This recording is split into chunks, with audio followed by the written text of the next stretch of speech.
عزیز دوستو، حضرت سیدنا لقمان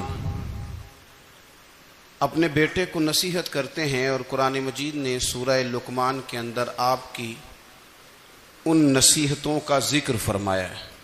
اللہ کریم نے ارشاد فرمایا کہ حضرت لقمان ان کی جو بات انہوں نے اپنے بیٹے کے ساتھ کی، فرمایا وَلَا تُصَعِّرْ خَدَّكَ لِلنَّاسِ، اے میرے بیٹے لوگوں کے ساتھ اپنے رخ کو نہ پھیرا کر، غرور کے ساتھ اپنے لب و لہجے کو پھیر نہ لیا کر لوگوں کی طرف سے، اور وَلَا تَمْشِي فِي الْأَرْضِ مَرَحًا، اور زمین پر اکڑ اکڑ کے نہ چلا کر۔ تکبر کے ساتھ اپنے لب و لہجے کو لوگوں سے پھیر نہ لیا کر، اور زمین پر اکڑ کے بھی نہ چلا کر۔ جناب لقمان اپنے بیٹے کو نصیحت فرما رہے ہیں، اور اللہ نے اس کا ذکر قرآن مجید میں فرمایا ہے۔ اسلام ہماری تربیت کرتا ہے ہر موقع پر، اور ہمیں اسباق پڑھاتا ہے زندگی ساری گزارنے کے لیے۔ انسان کی بات کا دوسرے پر بڑا اثر ہوتا ہے، لیکن اس کی بات کے ساتھ ساتھ اس کے لہجے کا بھی بڑا اثر ہوتا ہے۔ کھانے کا بھی بڑا اثر ہے، لیکن کھانا آپ کس برتن میں رکھ کے دے رہے ہیں اس کا بھی بڑا اثر ہے۔ آپ نے کھانا کس طرح سجایا ہے، کس جگہ کسی کو بٹھایا ہے، اس کا بھی بہت زیادہ اثر ہے۔ اسلام یہ کہتا ہے کہ آپ کا جو لب و لہجہ ہے وہ ہمیشہ اچھے اخلاق والا ہونا چاہیے۔ لہجے جو ہوتے ہیں نا، لہجے، لب و لہجہ، وہ بڑی تاثیر رکھتا ہے، بڑا اثر رکھتا ہے۔ چھوٹا سا بچہ ہوتا ہے، دودھ پیتا ہے، ابھی نونہال بچہ ہے چھوٹا سا، ابھی اسے پتہ نہیں ہے کہ کون سی بات کا کیا معنی ہے۔ اسی بچے کے آپ نے گال پہ محبت کے ساتھ ہاتھ پھیرا تو وہ ہنس دیتا ہے، لیکن اگر آپ غصے کے ساتھ اس کی گال پہ ہاتھ لگاتے ہیں تو وہ رو دیتا ہے۔ آپ میری بات کو سمجھیں گے، ابھی اس کو لفظوں کے مفاہیم کا نہیں پتا، معانی سے ابھی وہ آگاہ نہیں ہے، معنی نہیں جانتا، پر آپ نے کس لہجے کے ساتھ اس سے پیار کیا یہ اسے پتا ہے۔ یہ جو لہجہ ہوتا ہے نا، لہجہ، اخلاق آپ کا، یہ بڑا اثر کرتا ہے۔ آپ نے گفتگو کی، لیکن اس گفتگو میں آپ کا انداز کیا تھا، لب و لہجہ کیا تھا۔ کچھ لوگ کہتے ہیں میں نے کوئی غلط بات کی ہے، بالکل ٹھیک بات کی ہے۔ بھئی آپ کی بات ٹھیک تھی، پر آپ کا انداز ٹھیک نہیں تھا۔ جہاں بات ٹھیک ہونا ضروری ہے نا، وہاں انداز ٹھیک ہونا بھی بڑا ہی ضروری ہے۔ آپ کے لہجے کا خوبصورت ہونا اور آپ کے لفظوں کا حسین ہونا بھی بڑا ہی ضروری ہے۔ اگر آپ تھوڑا سا معاشرے میں غور کریں تو کچھ لوگ ایسے ہیں جو طبعاً ہی بیچارے دنیا میں آئے ہی شکوہ کرنے کے لیے، ان کے لہجے سے نہ ترش روئی برستی ہے، تلخی ہے۔ وہ جی میں فلاں آدمی کے پاس گیا تو اس نے میری بات نہیں سنی، فلاں شخص سے میری ملاقات ہوئی، میں نے وقت گزارا پر وہ بندہ ٹھیک نہیں نکلا، فلاں کے ساتھ میں آگے بڑھنا چاہ رہا تھا پر میرے معاملات چل نہیں سکے۔ تو بھئی آپ دوسروں کو ناپتے اور تولتے رہے، آپ کو یہ دیکھ لینا چاہیے تھا کہ آپ کا انداز فکر ہی کہیں غلط نہ ہو۔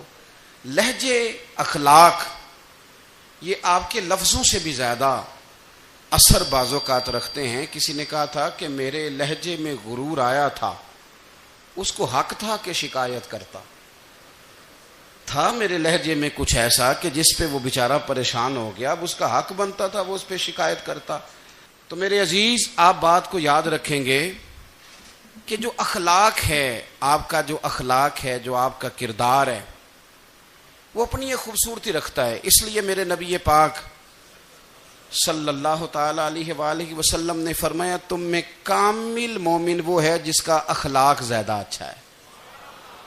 جو کہانیاں زیادہ سناتا ہے وہ نہیں، جو اپنی خدمات زیادہ بتاتا ہے وہ نہیں، جو باقی سب کی نفی کر کے کہتا ہے کہ دنیا میں کوئی بندہ ٹھیک نہیں، صرف میں ٹھیک ہوں، وہ والا بندہ نہیں، بلکہ فرمایا جس بندے کا اخلاق زیادہ اچھا ہے۔ اخلاق دیکھیں، یہ جو آپ کا لہجہ ہوتا ہے نا، یہ بہت زیادہ اثرات مرتب کرتا ہے آپ کے گھر پہ بھی باہر بھی. آپ اگر اپنی گفتگو میں باڈی لینگویج کو تھوڑا سا اچھا رکھیں. کچھ لوگ ایسے ہوتے ہیں جو بات بڑی صحیح کرتے ہیں پر کچھ زیادہ ہی باتیں کرتے ہیں, تو وہ زیادہ باتیں کرنے کی وجہ سے ان کی جو صحیح باتیں ہوتی ہیں ان کا بھی وزن خراب ہو جاتا ہے, کیونکہ وہ زیادہ باتیں کرتے ہیں, ہر وقت بولتے ہیں, ہر وقت بات کرتے ہیں. تو جب وہ ٹھیک بات بھی کر رہے ہوں تب بھی ان کی بات کا لوگ اثر قبول نہیں کرتے.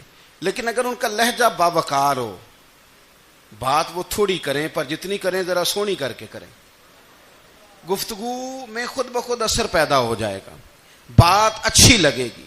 اخلاقی رویے اگر لوگوں کے زیادہ اچھے ہو جائیں, ایک تو مسکرانے کا بل کوئی نہیں آتا, اس کے پیسے کوئی نہیں لگتے, اور یہ بھی شکر ہے ابھی تک اس پر ٹیکس بھی کوئی نہیں, یہ بھی مقام تشکر ہے. تو اگر آپ بات کریں اور اس میں تھوڑی سی مٹھاس پیدا کر لیں, آپ تھوڑی سی بات میں نا مٹھاس. میرے ایک کلاس فیلو ہیں, تو وہ تقریر کر رہے تھے اور میں سن رہا تھا, تو مجھے بعد میں کہنے لگے آپ تبصرہ کریں میں نے کیسی تقریر کی ہے. یہ ہوتا ہے نا جی, بعض اوقات دوست بیٹھتے ہیں بے تکلف تو کئی دفعہ کچھ باتیں ایسی ایک دوسرے کے ساتھ کرتے ہیں. تو مجھے کہنے لگے آپ بتائیں کہ میں بات کر رہا تھا تو کیسی تھی. تو میں نے کہا جب آپ بات کر رہے تھے تو میں ڈر رہا تھا, مجھے لگ رہا تھا کہیں آپ لڑ نہ پڑیں. بھئی آپ اطمینان سے بات کریں, آپ تسلی سے بات کریں, آپ خندہ پیشانی کے ساتھ بات کریں. میرے نبی پاک صلی اللہ تعالی علیہ وسلم نے فرمایا, مسلم شریف کی حدیث ہے, حضور فرماتے ہیں نیکی کو کبھی چھوٹا نہیں سمجھنا, نیکی کو حقیر نہیں سمجھنا. کچھ نہ ہو سکے تو اپنے بھائی سے مسکرا کے بات ہی کر لیا کرو, بات کرو تو تمہارے لہجے میں ترش روئی نہ ہو. بعض اوقات آپ تلخ بات کرتے ہیں, آپ کا لہجہ تلخ ہوتا ہے تو آپ کی صحیح بات بھی قبول نہیں کی جاتی. لیکن اگر آپ کے لہجے میں مسکراہٹ ہو, آپ کے لہجے کے اندر خوبصورتی ہو, تو آپ کے اپنے بھی آپ کے بیگانے بھی سب کے سب آپ کی بات کو تسلی کے ساتھ سمجھنا وہ گوارا کریں گے. اسی طریقے سے ہمارا دل کرتا ہے کہ لوگ ہماری بات سنیں, ہمارے گرویدہ ہوں, ہم جو پیغام دینا چاہتے ہیں وہ پیغام لوگ اچھے طریقے سے قبول کریں, اس پر لوگوں کی توجہ زیادہ ہو, یہ ہمارا شوق ہوتا ہے. اور دنیا میں اب تو فیمس ہونے کا شوق بڑا بڑھ گیا ہے, اب بڑا بڑھ گیا ہے. اب تو لوگوں کو نا شاید لوگ مقبولیت اسی کا نام لیتے ہیں کہ میرے اتنے لائکس ہیں, اتنے فالور ہیں, اتنے سارے لوگ ہیں تو شاید میں بڑا مقبول ہوں. یاد رکھنا, قابلیت سے زیادہ قبولیت ضروری ہوتی ہے. فالور کیا کریں گے اگر رب بھی راضی نہ ہوا تو, لائکس کیا کریں گے. اگر تو قبول ہو جائے تو پھر چلو کسی لائکس کا بھی فائدہ ہے, کسی فالور کا بھی. اور اگر قبول نہ ہو تو پھر کوئی فائدہ. جنوں پریتم اپنا آنکھ ہی نہ, وہ اجے سہاگن ہو ہی نہیں. تو جب وہ قبول کر لے پھر تو بڑی بات ہے, اور اگر قبولیت نہ ہو تو پھر بڑے بڑے مجمع بھی کوئی فائدہ نہیں دیتے. ہماری خواہش ہوتی ہے کہ لوگ ہمیں جانیں, لوگ ہمیں پہچانیں, ہمارا بڑا نام ہو, ہمارا بڑا ذکر ہو, ہمارے بڑے تذکرے ہوں. تو میرے نبی پاک صلی اللہ تعالی علیہ وسلم نے ارشاد فرمایا, حضرت ابو ہریرہ رضی اللہ تعالیٰ عنہ روایت کرتے ہیں, حضور فرمانے لگے تم مال کے ذریعے لوگوں کو اپنا گرویدہ نہیں بنا سکتے, پیسے دے کے لوگوں کو پیچھے نہیں لگا سکتے. کتنے کو دو گے؟ دیکھیں نا, پیسوں سے تو بندے کا لالچ شروع ہو جاتا ہے. ایک دفعہ دیں, پھر دوسری دفعہ دیں, پھر تیسری دفعہ دیں. روز دیں گے تو بندہ راضی ہوگا, اور اگر آپ نے 99 دفعہ دیا, ایک دفعہ نہیں دیا تو وہ ناراض ہو جاتا ہے. تو کتنا کو لالچ پورا کریں گے. تو حبیب پاک علیہ الصلوۃ والسلام فرمانے لگے تم پیسے دے کے لوگوں کو اپنا گرویدہ نہیں کر سکتے, ہاں خندہ پیشانی سے, حسن اخلاق سے ملو گے تو لوگ تمہارے گرویدہ ہو جائیں گے. تمہارا اخلاق, تمہاری خندہ پیشانی, تمہارا اچھا کردار, یہ لوگوں کو گرویدہ کر سکتا ہے. تو مال و دولت سے لوگ گرویدہ نہیں ہوتے. تو ہمارا وہ جو روزمرہ کا لوگوں کے ساتھ تعلق ہے, لب و لہجہ ہے, میں نے دیکھا ہے بہت سارے لوگ ایسے ہیں جن کے ساتھ لوگ آنا جانا ملنا بیٹھنا آہستہ آہستہ چھوڑ دیتے ہیں، اور وہ کس لیے چھوڑ دیتے ہیں؟ وہ ان کے رویے کی وجہ سے چھوڑ دیتے ہیں، ان کے انداز فکر کی وجہ سے چھوڑ دیتے ہیں، ان کے شکووں کی وجہ سے چھوڑ دیتے ہیں۔ مزاج ہوتا ہے نا ہمارا کہ ہمیں شوق ہوتا ہے تعلق زیادہ لوگوں کے ساتھ ہو، اور پھر یہ بھی شرط ہوتی ہے کہ میں جس کے پاس جاؤں وہ مجھے یہی کہے کہ تو میرے ساتھ ہی پیار کر۔ ایک صاحب مجھ سے کہنے لگے کہ یہ میں محفل کراتا ہوں، آپ بھی تشریف لائیں، اور میں 20 علماء کو بلا چکا ہوں، اور بڑے بڑے نامور نام انہوں نے میرے سامنے لیے۔ میں نے ان سے پوچھا کہ جو نام آپ نے لیے ہیں اور آپ کی تصویریں بھی ساتھ ہیں، میں الحمدللہ تسلیم کر گیا ہوں آپ کی بات کو، لیکن سوال میرا یہ تھا کہ کیا آپ نماز بھی پڑھتے ہیں؟ 21 علماء کو آپ نے بلایا یا 20 کو بلایا اور بڑے بڑوں کو بلایا، اور مجھے بھی آپ دعوت پیش کر رہے ہیں، تو نمازی بھی آپ ہیں، نمازی بھی ہیں؟ کہنے لگے آپ دعا کریں میں نماز پڑھنا شروع کر دوں۔ میں نے ان سے کہا خدا کے بندے، اب اگر تو کسی اور کو بتائے گا کہ 20 اتنے بڑے لوگوں سے میرا تعلق کر پڑتا میں نماز بھی نہیں، تو لوگ کیا سوچیں گے کہ 21 مولوی مل کے بھی ایک بندے کو نمازی نہیں بنا سکے۔ تو آپ اپنے لب و لہجے سے صرف باتوں سے گرویدہ کسی کو کر لیں گے؟ آپ یہ دیکھیں کہ اخلاق کس طرح کا ہے، لہجہ کس طرح کا ہے، آپ کے بات کرنے کا انداز کتنا حسین ہے، اس لفظ کے اندر حسن کتنا زیادہ ہے۔ نبی پاک صلی اللہ علیہ وسلم بھی تبلیغ فرماتے، ہم بھی تبلیغ کرتے ہیں۔ میں اور آپ جب تبلیغ کرتے ہیں تو اس تبلیغ کے اندر شکوہ ہوتا ہے اور تنقید ہوتی ہے، اور بعض جگہ میں نے یہ بھی دیکھا ہے کہ طنز ہوتا ہے، طنز۔ ہم دوسرے کو دین کی دعوت رہے ہیں، لیکن ہمارے لب و لہجے سے طنز اور ترش روئی چھلکتی ہے۔ تو دولت کے پیچھے لگ گیا ہے، تو بالکل جاہل ہے، تو بالکل تیرے خاندان میں سے بھی کوئی نہیں ادھر آتا۔ آپ طنز کر رہے ہیں، آپ دعوت دین نہیں دے رہے۔ دعوت دین تو گلدستے میں رکھ کے پیش کی جاتی ہے، اس کی تو ایک خوبصورتی ہے، اس کا تو ایک حسن ہے، اس کی تو اپنی ایک جاذبیت ہے، اس کی اپنی ایک نورانیت ہے۔ صحابہ کرام علیہم رضوان فرماتے ہیں کہ حضرت سعد بن معاذ رضی اللہ تعالیٰ عنہ کا جنازہ تھا، اللہ کے پیارے محبوب صلی اللہ تعالیٰ علیہ وسلم نے جنازے کی امامت فرمائی، اور جنازے کی امامت کے بعد ابھی نہ قبر کے تیار ہونے میں کچھ ٹائم باقی تھا، تو حضور زمین پہ تشریف فرما ہوئے، لوگ قبر کی تیاری میں ہیں۔ بعض اوقات ہوتا ہے نا ابھی قبر نہیں تیار ہوئی، تو کہتے ہیں کہ لکڑی کے ساتھ حضور نے زمین کریدنی شروع کر دی، اور دیر تک حضور نے چہرہ نور کو زمین کی طرف جھکائے رکھا، گویا زمین شرف دیدار حاصل کرتی رہی۔ دیر تک چہرہ نور جھکا رہا زمین کی جانب، حضور نے رخ نور کو پھیر لیا۔ صحابہ کہتے ہیں کہ ہم نہ بڑے، جب حضور ہمارے قریب ہوتے تھے تو ہمارا خیال ہوتا تھا کہ رحمت کی برکھا ہے، اپنے اپنے حصے کا کرم اڈیل لے اپنے اوپر۔ فرماتے ہیں منتظر تھے کہ حضور کب ہماری طرف رخ انور پھیریں اور ہم کریم سے کوئی بات سن سکیں۔ ارشاد فرماتے ہیں کہ ہم بڑے شدید منتظر تھے، دیر کے بعد نبی پاک علیہ الصلوۃ والسلام نے چہرہ انور اٹھایا، دیر کے بعد چہرہ انور اٹھایا۔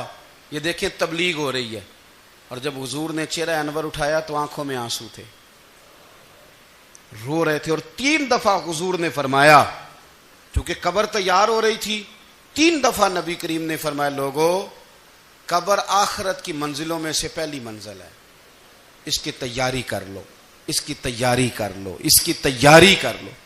3 دفعہ حضور نے یہ جملے دہرائے۔ کیوں؟ ایک میں تبلیغ کرتا ہوں پر اس میں نہ درد ہے، نہ رونا ہے، نہ وہ لب و لہجہ۔ ایک حضور دعوت دے رہے ہیں قبر کی تیاری کی، لیکن اس میں آنسو ہیں، اس میں خاص رغبت ہے غلاموں کے لیے۔ تو اپنی زندگی کے اندر جو ہمارا انداز تکلم ہے، ہمارا انداز گفتگو ہے، میں کہا کرتا ہوں کہ ہم نا دین کے لیے جب کلام کر رہے ہوتے ہیں تو شدت ہوتی ہے ہمارے جملوں کے اندر، بعض مقامات شدت کے ہوتے ہیں۔ آپ جہاد کی بات کر رہے ہیں، ناموس رسالت کی بات کر رہے ہیں، تو کسی جگہ آپ کے لب و لہجے کے اندر شدت کا ہو جانا برا نہیں ہے، بلکہ وہ اچھا ہے۔ لیکن میرے عزیز ہر وقت ہی کچھ لوگ تلخ ہیں، انہیں کسی وقت بھی آپ ان سے ملاقات کر لیں وہ لوگ آپ کو پریشان ہی نظر آئیں گے. حضرت سیدنا عبداللہ ابن عمر رضی اللہ تعالیٰ عنہ روایت کرتے ہیں کہ نبی پاک صلی اللہ تعالیٰ علیہ وآلہ وسلم نے ارشاد فرمایا کہ جنت میں ایسے بھی کمرے ہوں گے, جنت میں کچھ ایسے کمرے, کچھ ایسے مکانات بھی ہوں گے کہ باہر کھڑے ہوں گے تو اندر نظر آئے گا, اور اندر کھڑے ہوں گے تو باہر نظر آئے گا. یعنی ایک تو تم آئینے لگاتے ہو نا, وہ دیواریں اتنی شفاف ہوں گی کہ اندر باہر سے ان کا حسن دکھائی دے گا. حضرت سیدنا مالک اشعری رضی اللہ تعالیٰ عنہ بیٹھے تھے, کہتے ہیں میں نے فوراً عرض کی حضور وہ ملیں گے کس کو؟ وہ جو اتنے حسین گھر ہوں گے کہ دیواریں ہی شیشے کی محسوس ہوں گی, اندر باہر سے حسن کے جلوے دکھائی دیں گے, حضور وہ ملیں گے کسے؟ تو اللہ کے پیارے محبوب علیہ السلام نے فرمایا وہ اس کو ملیں گے جو گفتگو اچھی کرے گا, جو گفتگو اچھی کرے گا, لب و لہجہ اخلاق والا ہوگا, گفتگو اچھی کرے گا, لوگوں کو کھانا کھلائے گا, اور جب لوگ سو رہے ہوں گے تو وہ اٹھ کے اپنے رب کی عبادت کرے گا. اس شخص کو وہ مکانات ملیں گے جن کی دیواریں آئینے کی مانند ہوں گی, جن کا حسن تازہ ہوگا, جن کو اللہ تبارک و تعالیٰ نے اپنے فضل سے مزین کیا ہوگا, سنوارا ہوگا. ہم اگر تھوڑی سی توجہ کریں نا تو کئی دفعہ وقت گزر جاتا ہے, لہجہ نہیں بھولتا, لہجہ یاد رہتا ہے. آپ تو 2 منٹ کے لیے غصے میں تھے نا, تو آپ نے کوئی بات کر دی کسی غریب کو, کسی شخص کو, آپ غصے میں تھے, آپ نے کہہ دیا, اس بیچارے نے سن لیا, لیکن وہ باتیں اسے سونے نہیں دیتی, بار بار یاد آتی. کوئی آپ کے ساتھ تلخ کلام کر دے نا, کبھی تلخ گفتگو کر دے, بندہ جب سامنے آتا ہے وہ باتیں یاد آ جاتی ہیں, تکلیف ہوتی ہے, اور وقت گزر جاتا ہے. لڑائیاں ہمیشہ چل نہیں سکتی. لڑائی کتنی دیر کی ہوتی ہے؟ 1 دن کی, 2 دن کی. قتل بھی ہوں تو اگر قاتل کو پھانسی بھی ہو جائے تو پھانسی کے بعد بالآخر لڑائی تو ختم ہو ہی گئی نا. لڑائی ہمیشہ چلتی, تلخی ہمیشہ چل سکتی نہیں. تلخی روٹین میں چلنے والا سکہ, کوئی سکے روٹین میں چلتے وقتی ہوتے. یہ جو غصے کا لب و لہجہ ہے, تلخی کا سکہ, یہ بھائی روٹین میں نہیں چلتا, اس نے ایک نہ ایک دن ختم ہو جانا ہے. روٹین میں پیار ہی چلتا ہے. حضرت جابر ابن عبداللہ کہتے ہیں حضور پہلے دن مدینہ منورہ آئے, میں زیارت کے لیے گیا تو میں نے مسکراتے دیکھا. 10 سال میں دیدار کرتا رہا, اور وصال سے چند دن پہلے بھی میں نے زیارت کی تو مدینے والے محبوب کو مسکراتے ہوئے ہی دیکھا ہے. یہ جو آپ کا لب و لہجہ ہے نا, اخلاق والا, حسن والا, مسکرانے والا, یہ لب و لہجہ نا ذرا لمبا چلتا ہے. یہ روٹین ہے, یہ روز چلے گا. یہ سکہ وہ ہے جو رائج الوقت رہتا ہے, یہ کبھی بھی ختم ہونے والا یہ خزانہ ہے. تو یہ جو آپ کا تلخ لب و لہجہ ہے یہ روٹین نہیں. عارف رومی رحمۃ اللہ علیہ فرماتے ہیں کہ وہ مثال دینے کے لیے بات سمجھاتے ہیں. فرماتے ہیں ایک شخص جنگل میں لکڑیاں کاٹنے جایا کرتا تھا تو شیر سے دوستی ہو گئی, یعنی ڈائریکٹ بادشاہ سے دوستی ہو گئی. اور بادشاہ بھی وہ جو جنگل کا بادشاہ ہے, جنگل کے بادشاہ سے دوستی ہو گئی. اب وہ لکڑہارا غریب آدمی تھا, لکڑیاں تو کاٹنی ہوتی تھی, تو وہ جنگل کا بادشاہ اعلان کر دیتا جانوروں کو کہ میرا دوست آیا, ایک تو کوئی تنگ نہ کرے, اور دوسرا یہ کہ سب لوگ مل کے اس کے ساتھ تعاون کریں. کبھی کوئی جانور لکڑیاں اکٹھی کراتا, کبھی کوئی اپنی پشت پہ گدھا, بیل, گھوڑا, خچر رکھ کے وہ لکڑیاں باہر چھوڑنے آتا. تو اب اس کی بڑی دھوم مچ گئی جنگل کے اندر. لکڑہارا مزدور تھا, وہ بادشاہ سے دوستی کر کے بادشاہ ہی بن گیا. وہ گھر آ کے نا بیوی کو اکثر بتاتا کہ میرا ایک دوست ہے, میں جاتا ہوں تو ساری پہلے ہی مخلوق کھڑی ہوتی ہے میرے استقبال کے لیے. دوستی جو بڑے سے ہو گئی ہے. بنا ہے شاہ کا مصاحب تو پھر یہ ہے اتراتا, وگرنہ شہر میں غالب کی آبرو کیا ہے. ہم نے تو پوچھتا ہی کوئی نہیں, یہ تو بنا ہے شاہ کا مصاحب تو پھر یہ ہے اتراتا, وگرنہ شہر میں غالب کی آبرو کیا ہے. تو وہ لوگوں کو بتاتا, بیوی کو بھی بتاتا دوست ہے. تو بیوی کہنے لگی اتنی تو تعریفیں کرتا, یہ نہیں بتایا کہ وہ جنگل کا شیر ہے, بس نیرا دوست بتا دیا. بیوی کہنے لگ گئی کہ تو اتنا جو اس کا ذکر کرتا ہے تو کسی دن بلا نا, بلا کسی دن تاکہ اس کی دعوت کریں. اب اس نے پھر نہ اس کو پردے میں رکھا. کیا کہتے ہیں آج کل, سرپرائز دینا ہے. ان کا سرپرائز دینا ہے جی. پردے میں رکھا کہ وہ شیر ہے. تو وہ بلا لیا گھر. اب اس کے لیے کچا گوشت, ظاہر ہے شیر نے کچا گوشت کھانا تھا. وہ کہنے لگی پکانا کس طرح کا ہے. وہ کہنے لگا جب وہ آئے گا پھر بتاؤں گا. اب وہ کچا گوشت 2-3 بکرے ذبح کر کے ڈال دیے. وہ آ گیا شیر. عارف رومی کہتے ہیں جب وہ آیا نا تو اس کی بیوی نے دیکھا تو اس نے ایک سخت جملہ کہہ دیا. کہنے لگی اوہو, میں سمجھی تھی پتہ نہیں کون ہے. اس طرح کے درندے تیرے یار ہیں, کتے بلے دوست بنائے ہوئے ہیں. یہ کیا بات ہوئی. خیر وہ شیر نے سن لیا, گوشت کھایا, وہ چلا گیا. اگلے دن لکڑ آ رہا, لکڑیاں کاٹنے گیا تو شیر نے ملاقات کرتے ہی لکڑ آرے سے کہا کہ یہ نا کلاڑی اٹھا اور میری پشت پہ نا ایک زخم کر دے. اس نے کہا نہیں میں یہ کام نہیں کرتا, تو میرا دوست ہے. اس نے کہا سن بھائی, میں نے پیار سے کہا ہے تو مان جا, ورنہ میں ہوں شیر, میں نے تجھ سے منوا ہی لینا ہے. میں کوئی تکلیف دوں گا مناسب نہیں, تو کر. اس نے کلاڑی اٹھائی اور اس کی پشت پہ ایک زور سے زخم لگا دیا, خون بہنے لگا. اس نے کہا تو نے آج کے بعد آنا ہے, لکڑیاں کاٹنی ہے, تجھے کوئی کچھ نہیں کہے گا, بس یہ ایک حکمت تھی جو میں نے کیا ہے. قصہ مختصر. وہ آتا رہا, لکڑیاں ملتی رہیں, خدمت بھی ہوتی رہی. 6-8 ماہ گزر گئے. ایک دن شیر اس سے کہنے لگا یہ میرے ذرا بال اٹھا کے دیکھ, وہ جو تو نے زخم لگایا تھا وہ کہاں پہ ہے. اس نے وہ بال اٹھا کے دیکھا تو زخم ملا ہی نہیں, کئی جگہ پہ ٹٹولا کا یار یہاں تھا یہاں تھا یہاں تھا. شیر نے پھر کیا کمال ہی جملہ کہا. اس نے کہا کہ وہ جو کلاڑی کا زخم تو نے لگایا تھا نا وہ مکمل ہو گیا, لیکن تیری بیوی کا جو لہجہ تھا اور اس کی جو تلخی تھی وہ آج تک میرے ذہن میں موجود ہے. وہ ابھی بھی مجھے تکلیف دیتی ہے. بات سوچتا ہوں مجھے اس نے درندہ کہا, اس نے میرے بارے میں اتنے کچے اور کمزور اور سخت جملے کہے, تو وہ بات مجھے بھولتی, وہ آج بھی میرے ذہن میں اسی طرح گونجتی ہے. تلخ جملے جو اس نے کہے اور خوفناک جو انداز اس نے اختیار کیا, وہ بات مجھے کبھی بھی بھولتی. تو آپ کے لفظ لوگوں کو بھول جاتے ہیں پر لہجہ یاد رہتا ہے اگر ہم اپنے لہجے پر تھوڑی توجہ ہی کر لیں. کچھ لوگ کہتے ہیں جی میرا جی روٹین ہی یہ ہے بات کرنے کی. تو یہ یاد رکھنا کسی وقت ایسا بھی ہوتا ہے کہ شیر کو سوا شیر مل جاتا ہے.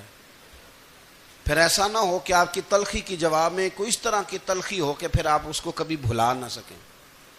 ہمارے ہاں نا یہ دور تیزیاں دکھانے کا دور ہے. کچھ لوگ ضرورت سے زیادہ تیزی دکھانے کی کوشش کرتے ہیں. ان بیچاروں کا کبھی کبھی اتنا سخت نقصان ہوتا ہے کہ ان کو ان سے بھی کئی گنا تیز بندہ مل جاتا ہے.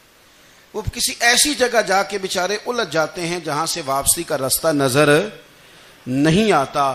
حضرت ہانی رضی اللہ تعالیٰ عنہ اپنی قوم کے ایک وفد کے ساتھ نبی پاک صلی اللہ علیہ وسلم کی بارگاہ میں حاضر ہوئے. نبی پاک علیہ السلام نے ان کی ساری باتیں سنی.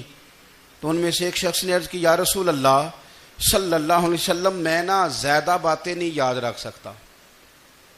حضور میں شاید کمزور حافظے والا ہوں, زیادہ باتیں نہیں میں یاد رکھ سکتا. حضور مجھے کوئی ایک ایسی بات آپ ارشاد فرما دیں کہ میں عمل کروں تو پھر جنت میرا مقدر بن جائے. میں چاہتا ہوں کہ مجھے کچھ ایسا مل جائے کہ میں اسی پر عمل. وہ کہا تھا نا درویش نے کہ علم و بس کری ہو یار, کیونکہ ایک کوئی حرف تینوں درکار. تو مجھے کوئی ایسی چیز مل جائے کہ وہ پھر جنت میرا مقدر بنے. تو حضور نے فرمایا 3 کام کرنا. ایک تو گفتگو جب بھی کرنا اچھی کرنا, تمہارا لب و لہجہ تمہاری گفتگو میں کبھی کوئی کمزوری نہ آئے, گفتگو اچھی کرنا, اچھی گفتگو. اور دوسرا حضور نے فرمایا سلام کو عام کرنا. اور تیسرا فرمایا لوگوں کو کھانا کھلانے میں رغبت پیدا کرنا. یہ کام کر, پھر اللہ تبارک و تعالی تیرے مقدر میں جنت کو شامل فرما دے گا. تو میرے عزیز آپ اس بات کو سمجھیں کہ ہمارے اخلاقی رویے, ہمارا کردار, ہمارا لب و لہجہ, ہم نا ڈنڈے کے زور پر حکومت قائم کرنا چاہتے ہیں. آپ کو پتہ ہے بہت سارے ملکوں میں دین گیا اور پھر اللہ تعالیٰ معاف کرے بعض جگہ پہ دینی اقدار کو، دینی لوگوں کو زوال بھی آیا. بر صغیر پاک و ہند میں دین آیا لیکن اللہ کے فضل سے زوال نہیں آیا اور کبھی آئے گا بھی نہیں، کبھی آئے گا بھی نہیں. وہ جو ہم پہ بڑا اعتراض کرتے ہیں نا ہمارے معاملات پہ اور بڑے بڑے فتوے دیتے ہیں، یہ بات وہ بھی کہتے ہیں کہ ان کے دلوں میں عشق رسول کی شمع بہت زیادہ فیروزہ ہیں. یہ بیگانے بھی مانتے ہیں. کیوں بھلا؟ اس کی وجہ سمجھیں. ہمیں جو دین پڑھایا ہے وہ صوفیاء نے پڑھایا ہے، اور صوفی جو دین پڑھاتا ہے نا اس کا لب و لہجہ میٹھا بڑا ہوتا ہے، اس کے لب و لہجے میں اخلاص بڑا ہوتا ہے، اس کے لب و لہجے میں للہیت بڑی ہوتی ہے، تلخی نہیں ہوتی. تو وہ دین پڑھاتے نہیں، وہ گھول کے پلا ہی دیتے ہیں. انہوں نے نا لوگوں سے پیار ڈالا، لوگوں کی ان کے ساتھ محبت ہو گئی، پیار ہو گیا، پھر انہوں نے میٹھے انداز میں لوگوں کو دین سمجھایا، ان کو اچھے طریقے سے اچھے لب و لہجے میں دین کی اور خیر کی باتیں ان تک پہنچائیں. اس کا فائدہ یہ ہوا میرے عزیز کہ لوگوں کی روحوں تک دین اتر گیا ہے. ہمارے وہ بچے جن کی عمریں ابھی بالکل چھوٹی ہوتی ہیں، 4 سال 5 سال کی، وہ بھی رسول پاک کا نام لیتے ہیں تو بڑے وجد کے عالم میں لیتے ہیں. کیوں؟ اس لیے کہ ہمارے بزرگوں نے ہمیں اچھے طریقے سے. اس لیے نبی پاک صلی اللہ تعالی علیہ وسلم نے فرمایا کہ حسن اخلاق والا آدمی اپنے اخلاق کی بنیاد پر نفلی روزہ رکھنے والوں اور رات کو قیام کرنے والوں سے زیادہ فضیلت حاصل کر لیتا ہے. اس لیے کہ اس کا اخلاق، اس کا لب و لہجہ، اس کا انداز، اس کی گفتگو، وہ جو گفتگو اس کی ہوتی ہے وہ اتنی میٹھی ہوتی ہے کہ لوگوں کے دل نہیں ٹوٹتے، بلکہ بعض اوقات اس کی گفتگو کی وجہ سے جو غم زدہ آدمی ہوتا ہے اسے سکون مل جاتا ہے، اسے تسلی. دیکھیں، انسان نے انسان رہنا ہے، اس نے نہ فرشتہ بننا ہے معاذ اللہ، نہ اس نے خدا بننا ہے، اس نے انسان رہنا ہے. لیکن وہ کچھ بھی نہیں کسی کا سنوار سکتا، صرف اتنا ہے کہ اگر آنے والے کی وہ صرف اشک شوئی کر دے، بات توجہ سے سن لے اور جاتے وقت 2 جملے تسلی کے بول دے، اور اس کے جو بول ہوں وہ ذرا میٹھے ہوں، میٹھے کھ سواد نہیں مشری اندر، اساں کھنڈا می چکھ ڈٹھیاں پڑے نہ ساریاں شیواں نالوں گلاں سجن دیاں مٹھیاں. اگر انداز تھوڑا سا شستہ ہو، انداز تھوڑا سا ٹھیک ہو، لب و لہجہ تھوڑا سا ٹھیک ہو. اب ہمارے جو جدید اسکالر آئے ہیں وہ کہتے ہیں باڈی لینگویج. باڈی لینگویج کیا ہے؟ نہیں، آپ نے کچھ بھی نہیں کہا لیکن کسی بندے کی طرف دیکھ کے نا آپ تنزن ہنسے ہیں، صرف تکلیف ہوتی ہے کہ نہیں؟ تو آپ نے بات تو کی کوئی نہیں. اس کا مطلب ہے لفظوں کا نہیں، لہجوں کا بھی اثر ہوتا ہے، لہجوں کا بھی اثر ہوتا ہے. جو لہجے ہوتے ہیں یہ بڑے دیر پا ہوتے ہیں، ان کے اندر بڑی مسکراہٹ ہوتی ہے، ان کے اندر بڑا پیار ہوتا ہے. اور آپ ترشروح ہو کے جب کوئی کام کرتے ہیں، سخت ہو کے کوئی کام کرتے ہیں، تو پھر اس کے اندر حسن نہیں رہتا، خوبصورتی نہیں رہتی. نبی پاک علیہ السلام کا فرمان سنیں، میں بات کو سمیٹوں، کلیجہ ٹھنڈا کرتا ہے. حضور نے فرمایا قیامت کے دن میرے زیادہ قریب وہ لوگ ہوں گے جن کے اخلاق زیادہ اچھے ہوں گے. ان کو نہ ذرا نیڑے جگہ ملے گی، قرب میں ذرا جگہ ملے گی، قرب میں. اساں جے ہاں گناہیاں دا جدوں اعمال نامہ پھرول ہوئے، ذرے ذرے نے سامنے آ جانا ہے، جو جو منہ تھی بولیا بول ہوئے. اساں کول حضور دے بیٹھ رہنا ہے، لکھ عمل ترکڑی تول ہوئے، او دے کولوں کی رب نے حساب لینا جیڑا بیٹھا ہی محمد دے کول ہوئے. او دے کولوں کی رب نے حساب لینا بیٹھا ہی حضور دے. تو نبی پاک نے فرمایا بیٹھ جاؤ گے میرے قریب، پر شرط ہے اخلاق اچھا ہونا چاہیے، تمہارا لب و لہجہ شستہ ہونا چاہیے. جگہ نیڑے مل جائے گی، نیڑے جگہ مل جائے گی، پر پہلے آنے والوں کو نہیں. کوئی کہے میں پہلے گیا ہوں تو مل گئی، نہ اسے ملے گی جس کا اخلاق اچھا ہے، جس کا لب و لہجہ ٹھیک ہے، جس کا انداز فکر اچھا ہے.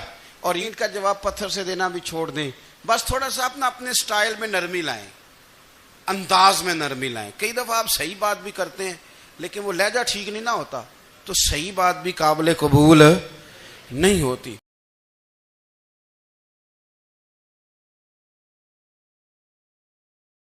پھر اسی پچ ہو گیا پھر تشبیہ مسلح کی کرنا اساں ظاہر نو رب منیائے باطن دا اللہ کی کرنا اساں ظاہر نو رب منیائے باطن دا اللہ کی کرنا